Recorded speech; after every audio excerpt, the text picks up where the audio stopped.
starting a chain of music stores.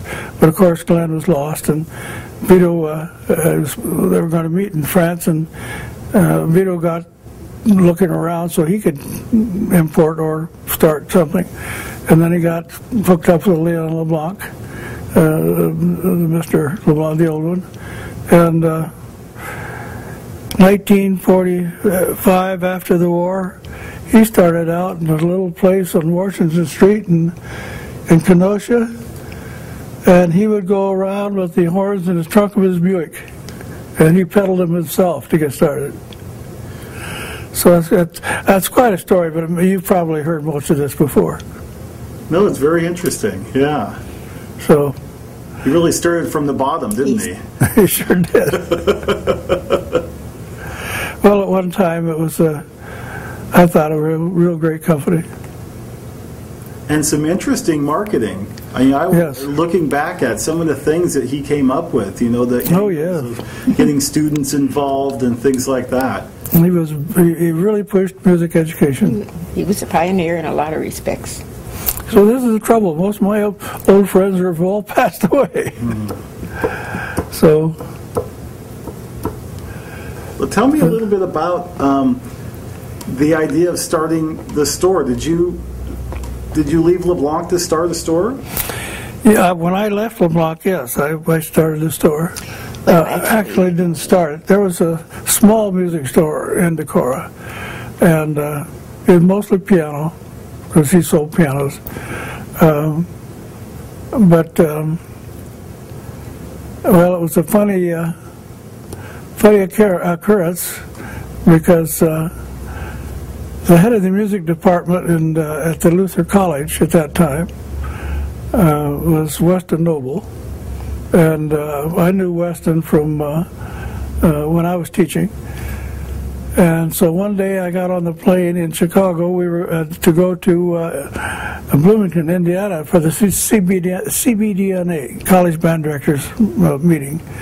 And Weston Noble was on the plane, so we sat together.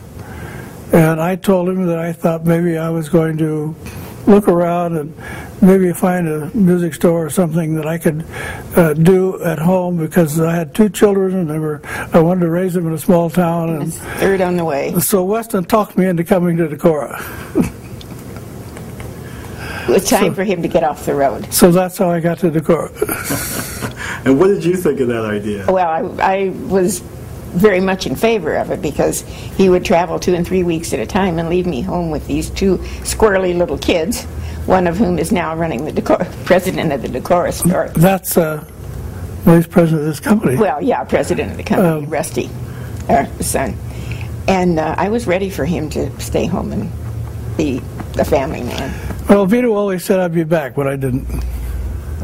So. We were going to, as I recall, our plan was to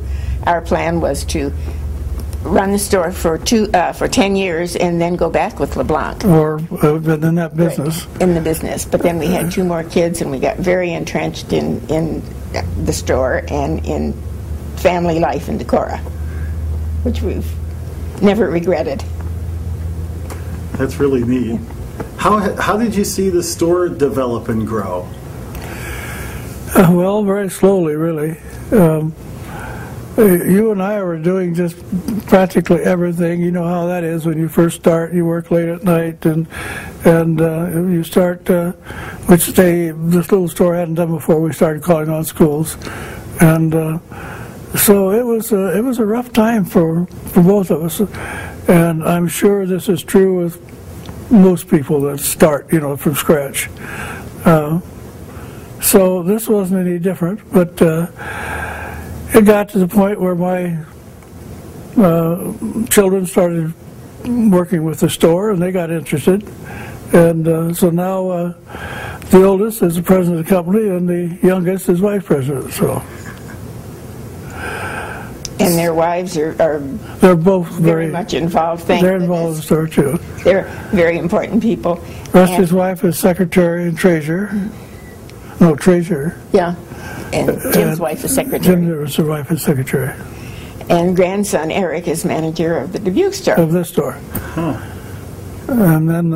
And we've had Jim spends a lot of time with the Mason City store, so he goes over there. So you have 3 stores together? We have Yes. 3 stores. Okay. So we retired in supposedly '93, and we've been spending the winter in Texas, but we come back and we work during the summer. And some of the time, that's when everybody takes vacation, and so we fill in. As needed. During rental season especially. And I still work on, pass my time working on repair.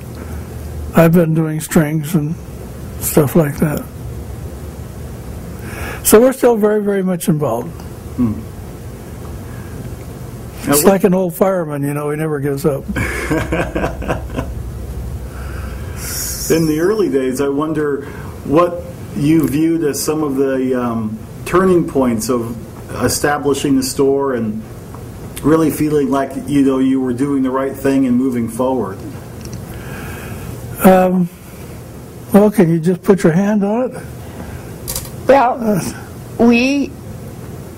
with his band instrument background, we focused on that because that's what primarily. Our predecessor was an organist and a nightclub type pianist, and that was not our thing. Even though we sold pianos. Yeah, we sold pianos and television. No TVs. Back in those days, stereo and that sort of thing, and that went by the wayside. This was in 1960. Yeah, we started in 1960. Next year will be our 50th year. Wow. If we're still here next year. And our 60th wedding anniversary. Is that right? Next year. But I guess the territory was right for expansion in the band instrument. Well, yes, nobody in the area was calling out schools, but that was back in the days when Lions Band was out, and they, you know, I bet they even started some of the local bands. Really? Back in those days. Well, and we were kind of in the sticks, you know. I mean, that was a long way for Lions to go, so we were. They were more active. They were more active after the war, right after the war, and they covered most of the Midwest. And then, with his experience at LeBlanc, we had friends in the industry and probably a lot of contacts that and they helped us a lot. That helped us. We joined NASMD, and we learned that was a wonderful organization. We learned a lot and did a lot with NASMD and the NAMM. Steve West and Paul Riemann and I started the Iowa division of Iowa Association of School Music Dealers. Oh, really? and you were the first president of that. Yes, and I helped write the bylaws for that. Okay. And what was the main mission of that organization? School music dealers. So that pretty well explains it right there. It's working with schools, everything involved with working with schools. How the dealers can be closer to the schools and how they can serve the schools better and be promoting music in the schools. It's strictly aimed at the schools. So then they're still very active. It's a very active organization now. Yeah. In fact, Wendy was very much involved in that. I think Wendy was president at one time. Wendy is our daughter-in-law, Rusty's wife. Wife. So Wendy now is active with the Iowa Arts, isn't she? Iowa Arts, Iowa Alliance for Arts Education. Right. Which, and that promotes. That includes music and the other arts. In fact, I think she's treasurer of that now, isn't she? I don't know. Yeah, I think she is. No, you're right. I think she is. Mrs. Kephart, I was wondering, from your perspective, what were some of the things that you saw change and develop in the industry? How do I say this? It's not as much fun as it used to be. Now, maybe that's our age. That has something to do with it. Yeah, it's a lot more competitive. There was a time when the dealers, most of the dealers who started out in our age bracket were